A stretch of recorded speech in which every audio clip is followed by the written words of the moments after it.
94 Walf Sénégal Fall 94 Walf Sénégal dellu si na di leen siyaar di siyaare mboolem ku toppal 94 Walf Sénégal seen analyse chronique yoo xam ne leen ko defal saa su nekk ci réew mi ak bitim réew jaajëfal na leen siyaar na leen xam naa ne coowul Adji Sarr leeg Ousmane Sonko lii xam naa ne ñëpp a ngi ci de lii daal ba mu commencé woon boobu lañ ko waroon teg ci suuf bi muy door a door boobu lañ ko waroon teg ci suuf ndax coow li daa dem ba maanaam sénégalais yëpp dugg ci voilà bu ma nee sénégalais yëpp dugg ci mooy kenn ku ci nekk yaa ngi ciy wax kenn ku ci nekk yaa ngi ci indi say chronique kenn ku nekk yaa ngi ciy wax say wax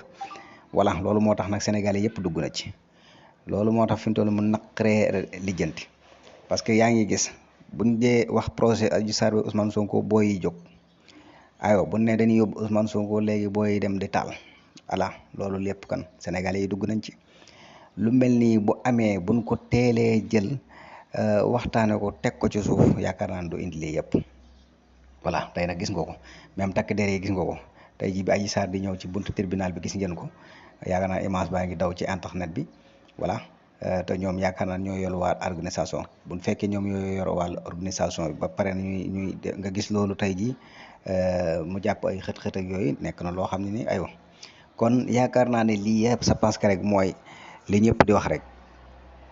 lu ñu war a teg ci suuf dañ ko war a teg ci suuf lépp loo xam ne nii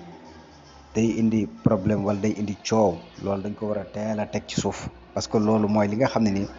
Sénégal dana ci mën a mucc ñëpp mucc ci mais fi mu toll nii coow li fi mu toll nii ñëpp a ngi ci kenn ku ci nekk yaa ngi ciy wax kenn ku ci nekk yaa ngi xam